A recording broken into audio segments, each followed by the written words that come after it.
오늘 성경 본문은 혼인집 이야기입니다. 그들은 연회장을 따로 두고 혼례를 치르게 됩니다. 그런데 이 귀한 잔치집에 문제가 생긴 것입니다.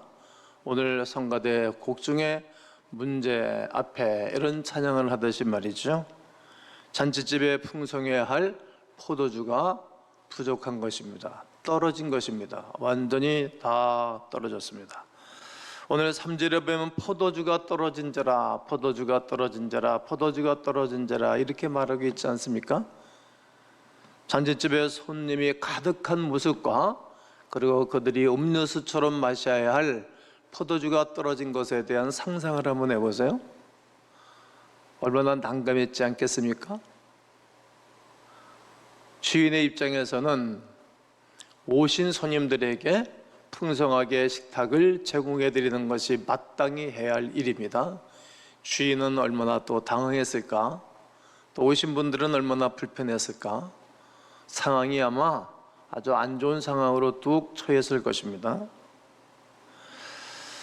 여기 떨어진지라 이 말은 헬라어로 휘스테레산토스라는 그런 단어인데, 이 단어는 과거 분사형으로 이미 떨어진 상태, 이미 싹 바닥에 나고 떨어진 상태를 말한 것입니다. 뭐든지 풍부하고 넘쳐나는 게 좋지 않습니까? 부족하고 결핍한 상태는 늘 우리를 불안하게 합니다. 더군다나 잔치를 치르는 집은 먹을 것이 풍부해야 손님들에게 기쁨을 줄 수 있습니다. 또 잔치집 주인 입장에서는 오시는 손님들에게 풍성하게 음식을 대접해야 마땅합니다. 그런데 이 잔치집은 연회전까지 있음에도 불구하고 포도주가 떨어져 난감한 상황에 부딪히게 되었습니다. 이런 상황에서 우리에게 생각해야 할 것이 있습니다. 어째서 예수님께서는 이 잔치집에서 첫 기적을 베푸셨을까 생각해 봐야 되고, 사도 요한은 무언가 결핍한 이 세대, 우리나라, 우리의 환경, 우리의 조건에 자신의 모습을 거울로 보는 것처럼 비추어 주고 싶었을 것입니다. 너는 지금 은혜가 떨어져 있지 않니? 네 심령 상태 말이야. 네 가정의 행복은 부족하지 않나? 만족, 감격, 영성이 너는 충만하니? 너에게는 꼭 있어야 할 것들이 떨어져서 난감하고 힘들고 부족하지는 않는가? 이렇게 반문할 수도 있습니다. 묻는 것입니다. 예수님은 포도주가 떨어진 상태에서 기적을 일으키심으로 당신 자신이 하나님이신 것을 말씀하고 싶으신 것입니다.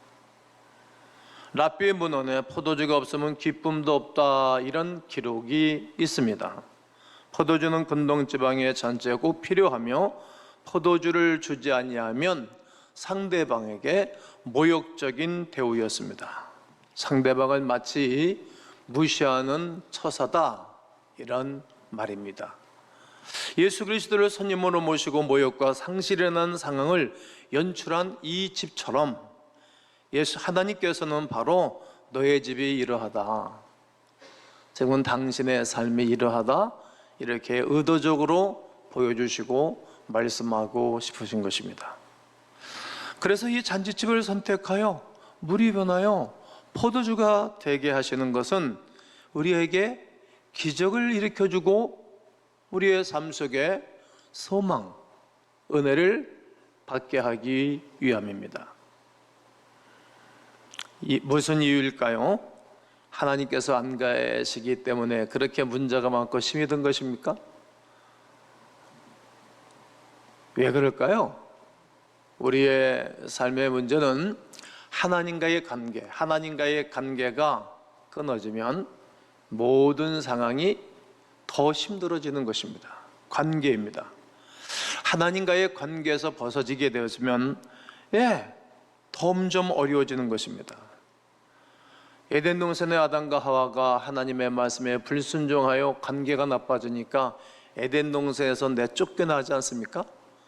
또 보이는 하나님을 가리고 얼굴을 가리고 낯을 하나님은 가리셨습니다.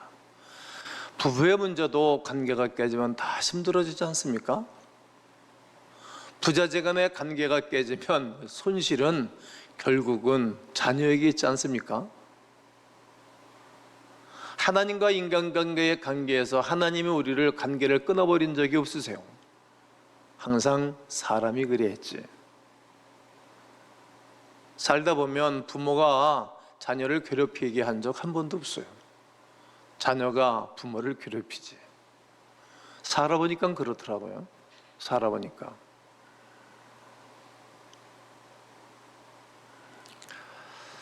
어느 분은 이렇게 말하죠. 하나님이 계시다면 왜 이렇게 나를 내버려 두는 것입니까? 왜 하나님 나를 도와주시지 아니하는 것입니까? 이렇게 반문하고 하나님 앞에 문제가 있음을 돌리기도 합니다. 분명히 하나님이 계심에도 상실과 결핍으로 내 삶의 어려움과 무너짐을 경험하는 것은 오직 하나, 하나님과의 관계가 깨졌기 때문입니다. 하나님께서 선악을 알게 하는 나무 열매를 먹지 말라고 분명히 말씀하셨습니다. 그것을 순종하는 것이 하나님과의 관계입니다. 때로는 안 먹는 것, 때로는 하지 않는 것을 하지 않는 것이 하나님과의 바른 관계를 세우는 것입니다. 우리는 해야 할 것은 하지 아니하고 하지 아니할 것을 하기에 하나님과의 관계가 점점 악화되는 것입니다. 해야 할 것은 하는 것. 선악을 알게 하는 나무 열매는 먹지 않고 생명나무 열매를 먹으면 영생하는 것입니다. 그런데 아담은 반대로 살았습니다. 좀 더 영적으로 접근한다면 하나님의 말씀을 먹는 것입니다. 먹는다는 표현이 약간 좀 뭐하지만 성경에는 먹는 것으로 표현하십니다. 우리가 예배를 통해서 우리는 늘 말씀을 먹는 것이죠. 우리는 하나님의 말씀에 순종을 먹어야 되는 것입니다. 순종하지 않으면 나와 전혀 상관이 없습니다. 함께 말씀을 읽도록 하겠습니다. 이사야서 55장 1절로 3절을 읽습니다. 시작. 오호라 너희 모든 물로 나오라 돈 넘는 자도 오라 너희는 와서 사 먹되 돈 없이 값없이 와서 포도주와 젖을 사라 너희가 어찌하여 양식이 아닌 것을 위하여 은을 달아주며 배부르게 하지 못할 것을 위하여 수고하느냐 내게 듣고 들을지어다 그리하면 너희가 좋은 것을 먹을 것이며 너희는 귀를 기울이고 내게로 나와 들으라 그리하면 너희의 영혼이 살리라 내가 너희를 위하여 영원한 언약을 맺으리니 곧 다윗에게 허락한 확실한 은혜이니라 돈 없는 자도 오고 값 없는 자도 와라. 다 와서 배고픈 사람, 목마른 사람들은 다 와라. 와서 사 먹되 값없이 포도주와 젖을 사라. 그리고 말씀을 들어라. 그러면 너희 영혼이 살리라. 살리라. 살리라. 살리라는 단어가 핵심이고 다윗에게 허락한 확실한 은혜니라. 살 것이다. 은혜다. 이것입니다. 영혼이 산다. 죽은 내 영혼이 살아나요. 막심을 나잖아요. 이것은 하나님의 은혜입니다. 세상 사람들이 알지 못하는 양식입니다. 예수님은 어머니가 와서 포도주가 떨어졌으니 이것을 해결해 달라고 요청을 하십니다. 그때 나와 무슨 상관이 있나이까 이런 말을 합니다. 나와 무슨 상관이 있습니까? 이 말씀은 이제 예수님이 땅에 오신 것은 인류와 모든 사람들과 나의 죄를 위하여 죽으시고 죄 없으시사 살아나시고 이 복음이 주님의 때입니다. 이 죽음이 죽으시고 부활하시고 나면 그의 이름으로 모든 영혼들이 사는 것 첫 열매 되신 그리스도 예수로 말미암아 그 다음에는 수없는 구원의 열매를 말씀하시는 것입니다. 에덴 동산의 아담과 하와가 범죄함으로 말미암아 그가 영원히 죽고 추방된 것 끊임없이 우리는 이 말씀을 묵상해야 됩니다. 그 에덴이라는 그 단어 자체가 바로 포도주가 가진 기쁨이란 단어와 일맥상통한 의미를 가지고 있습니다. 에덴 동산이라는 말이 기쁨의 동산이고 포도주는 기쁨입니다. 이게 없으면 기쁨을 다 상실하는 거예요. 살아가는 의미가 없이, 인생의 목적이 없이 살아가는 것입니다. 즉 에덴에서 불순종하니 하나님과의 관계가 끊어지고 평생 누릴 수 있었던 영생과 기쁨과 즐거움과 행복이 상실된 것입니다. 이처럼 잔치집에 예수님이 오셔서, 어머니가 오셔서 기적을 베풀어 주시기를 부탁한 것입니다. 늘 부탁하는 것입니다. 그렇습니다. 예수님과 바른 관계를 맺으면 모든 문제가 해결됩니다. 모든 문제가 해결이 되는 것입니다. 그 모든 문제로 말미암아 실망하고 근심 가운데 있을지라도 그리스도 예수로 말미암아 모든 것이 해결되고 기쁨과 은혜가 회복됩니다. 오늘 여러분들에게 이런 은혜가 있기를 축복합니다. 그러므로 에덴의 회복은 다름 아닌 관계에 있습니다. 철저히 예수님과 바른 관계를 맺으셔야 합니다. 그 상관관계에 대해서 말씀을 드리고자 하는 것입니다. 물은 포도주가 되는 1차 재료입니다. 그냥 내버려 두면 물일 뿐입니다. 다시 말하면 예수 그리스도와 함께하지 아니하면 우리 그냥 물일 뿐이에요. 우리 개개인이 그냥 단순한 것입니다. 그런 우리에게 누가 그리스도 예수께서 우리와 함께 하시고 우리가 그의 관계를 누리게 되어지면 변하는 거예요. 변하는 거. 그게 여러분 아니겠습니까? 그게 제가 아니겠습니까? 물과 같은 사람이 주님의 손에 붙들리면 포도주 같은 사람으로 변화하는 것입니다. 맛 좋은, 또 색깔도 변한 아름다운 귀한 가치를 갖습니다. 이처럼 여러분과 제가 예수님의 손에 붙들리시면 어떨까요? 그 주님과 좋은 관계를 누리시면 어떻게 하겠습니까? 요즘 학벌 환경에 매인 사람들이 많지 않습니까? 내가 아무리 노력해도 환경과 상황이 주어지지 않아 소용없다고 말합니다. 제가 얼마 전에 3포 세대, 5포 세대 얘기를 했잖아요. 그건 사기꾼들이 하는 얘기입니다. 아닙니다. 왜 인생을 포기할 수 없어요? 그분의 손에 붙들리면 안 되는 것도 되고 없는 것도 있게 되는 것입니다. 아무리 노력해도 열심히 살아도 깰 수 없는 유리천장이 있다고 판단합니다. 아닙니다. 그러하지 않습니다. 하지만 성도 여러분, 하나님께서 상황과 환경을 뛰어넘을 수 있는 분이심을 믿어야 합니다. 그렇게 믿어지시지요? 저는 늘 새로운 가운데 살아갑니다. 그래서 저는 행복한 것입니다. 고리타분에게 뒤의 것을 붙잡고 늘어지지 않습니다. 옛날 얘기 해봐야 뭐 할 것입니까? 이 고리타분하고 노인들은 옛날 얘기만 주리장창하는 것입니다. 그런 사람들하고는 말할 필요도 없습니다. 답답합니다. 에너지가 그냥 고갈돼버립니다. 창조주를 바라보는 것입니다. 그분은 물을 포도주로 만드는 과학과 이성을 뛰어넘는 놀라운 일을 행하시는 분, 딱 정리를 하셔야 합니다.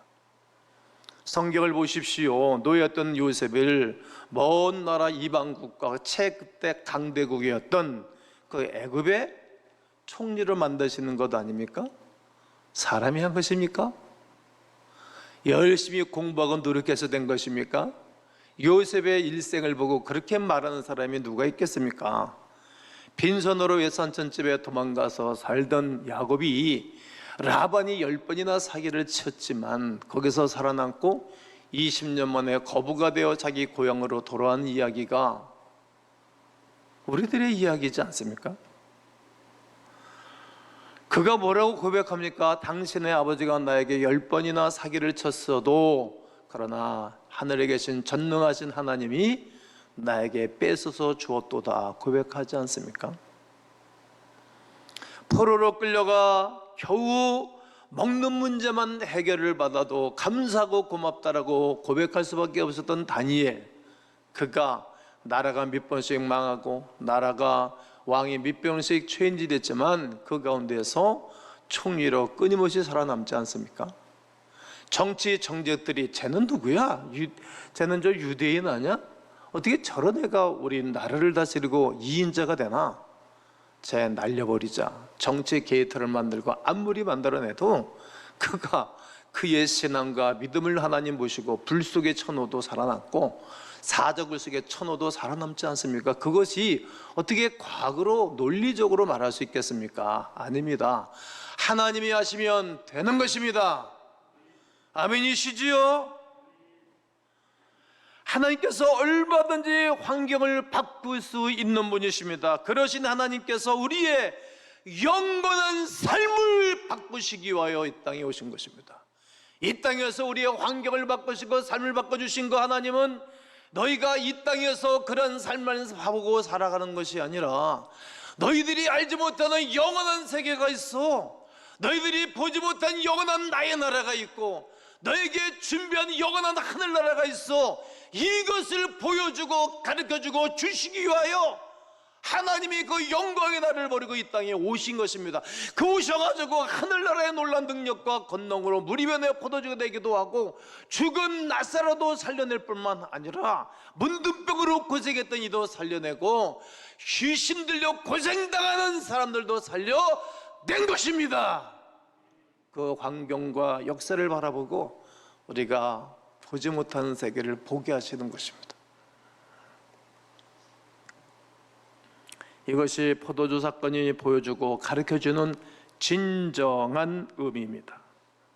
오늘 잔치집의 하이라이트는 바로 무리변에 포도주 된 위대한 일이 아니겠습니까? 이 놀라운 상황을 직접 목격한 사람들 우와 놀랐을 거예요. 사람은 견물생심이라 눈에 보이는 대로 마음을 빼앗기지요. 우상은 마음을 뺏어가는 거예요. 눈에 보이는 거. 여러분 예수님 안 보이잖아요.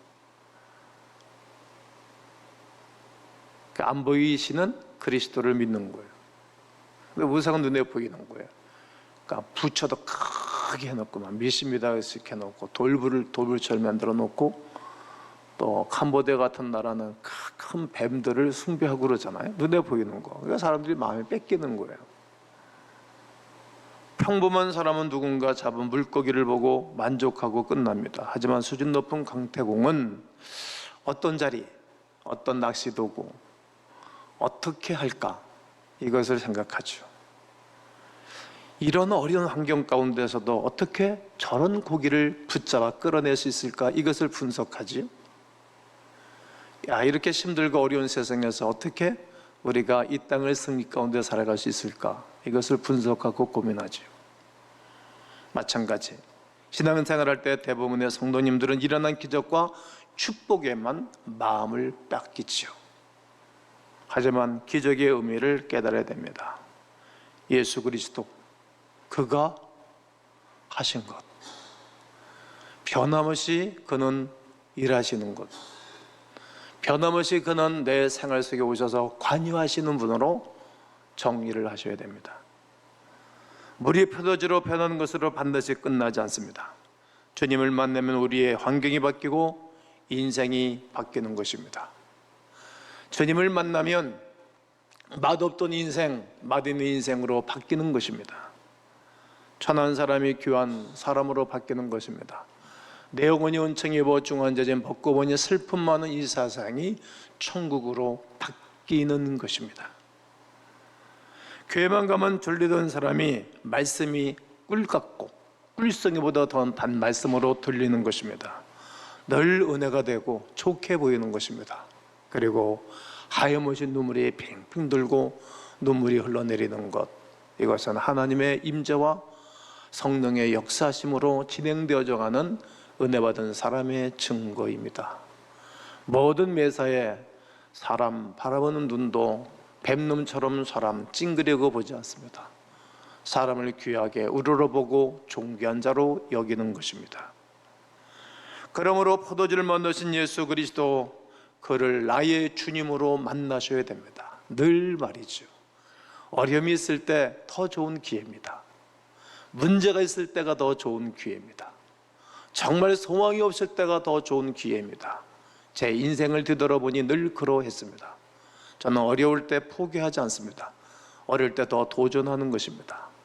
어려울 때 제가 예배 문을 한 번도 안 닫았습니다. 예배를 더 늘렸습니다.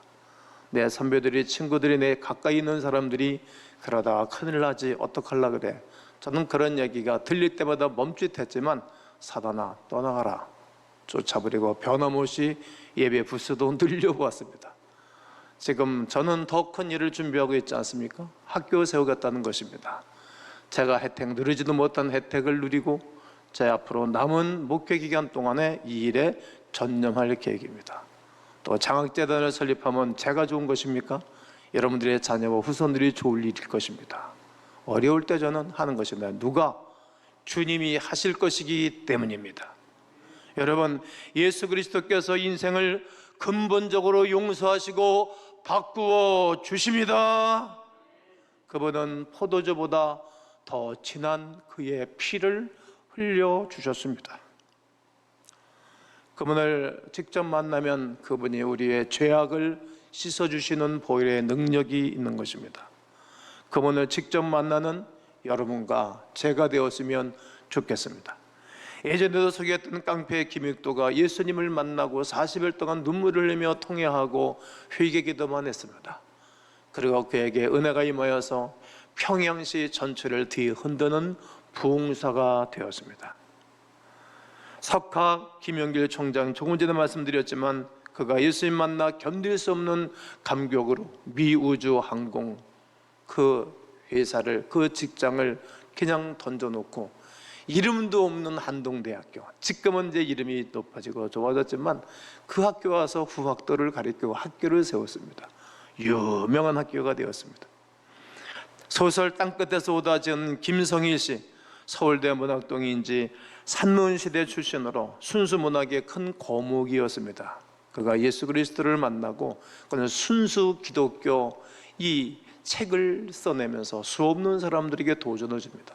그 책을 읽으면 아주 순수합니다. 깨끗한 글을 읽을 수가 있습니다. 그 이유는 그의 아내가 암에 걸려 죽어갈 때 얼마나 어려웠겠어요. 아내가 암에 걸려 죽어가면 정말 견딜 수 없는 고통일 거예요. 인간에게 주어진 최고의 아름다운 언어가 무엇인지 아십니까? 그대는 내 어여쁜 나의 사랑하는 자다.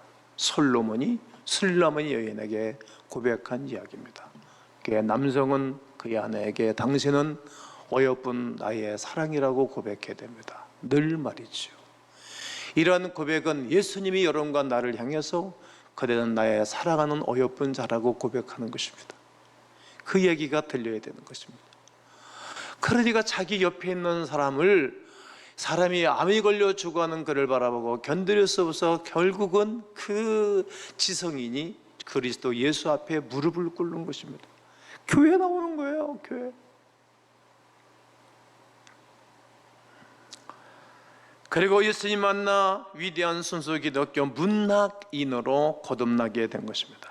이처럼 예수 그리스도의 구속을 믿으면 구원의 역사가 일어납니다. 오늘 저는 창세기 1장 1절에 태초에 하나님이 천지를 창조하셨느니라, 창조한 이후에 인간은 죄악을 범죄하여 소망이 없을 때 하나님이 그 아들 예수 그리스도를 보내주십니다. 자기 땅에 오매 자기 백성들이 영접하지 아니하시나 영접하는 자 곧 그 이름을 믿는 자들에게는 하나님의 자녀가 되는 권세를 주셨습니다. 하나님이 세상을 이처럼 사랑하사 독생자를 주셨으니 이는 그를 믿는 자마다 멸망하지 않고 영생을 얻게 하려 하시는 것입니다. 다른 이로서는 그 어떤 이름으로서는 구원을 받을 수 없나니 천하 인간의 구원을 받을 만한 이름을 우리에게 주신 일이 없는 것입니다. 이르되 주 예수를 믿어라, 그리하면 너와 내 집이 구원을 얻으리라. 사람의 마음으로 믿어 의에 이르고 입으로 신하여 구원에 이르는 것입니다. 나를 보내신 이의 뜻은 내게 주신 자 중에 하나도 잃어버리지 아니하고 마지막 날에 다시 살리는 것. 마지막 날, 인생의 마지막 날에, 지구촌의 마지막 날에, 인류의 마지막 날에 다시 살리는 것입니다. 내 아버지의 뜻은 이 아들을 보고 믿는 자마다 영생을 얻는 이것이다. 다시 살릴 것이다. 나를 믿는 자는 성경의 이름과 같이 그 배에서 생수의 강이 흘러 나오리라 말씀하시는 것입니다. 이게 진짜 포도주를 마신 사람들의 삶이 아닐까요? 여러분, 오늘 뭐 때문에, 자녀 때문에 근심이 생겼습니까? 경제력 때문입니까? 직장의 문제입니까? 미래에 대한 고민이 앞서는 것입니까? 수능생들을 위해서 제가 늘 강대상에서 이름 불러가면서 기도하는데 여기에는 내가 얼굴 알지 못하는 애들도 있어요. 그러나 하나님이 아시니까 늘 불러가면서 기도하고 있어요. 제가 몇십 년 동안, 30년 동안 예삭을 계속하고 있는데 대학들 다 갔다 온 저 지방대학에 갔을지라도 걔들이 더 잘된 애들도 있고, 내 인생의 미래는 하나님의 손에 있는 것이지 사람의 손에 있는 것이 아닌 것입니다. 나는 그 예수 그리스도를 오늘 여러분 맛보기를 원합니다. 오늘 저는 여러분들에게 직접적으로 도전하는 것입니다. 오늘 여러분 속에 예수 그리스도가 아니 계신 분들은 오늘 환영하고 인정하고 모셔드립시오. 오늘 저는 여러분들을 그렇게 도와드릴 것입니다. 또 여러 가지 문제 때문에 근심과 걱정 가운데 있는 분들이 계십니까? 여러분, 관계를 오늘 정리하십시오. 창조주와 관계를 가지면 얼마나 우리가 혜택 보는 것이 많잖아요. 도와주실 것입니다. 그리고 오늘 내 생에 잊을 수 없는 귀한 말씀으로 받아들이고, 무리변의 포도주에는 위대한 역사하신 뿐만 아니라 우리가 이 사건과 이 회복의 역사를 통하여서 더욱더 영원한 천국의 자녀로 눈이 띄어지는 거룩한 시간 되시기를 주 예수 그리스도의 이름으로 축원합니다.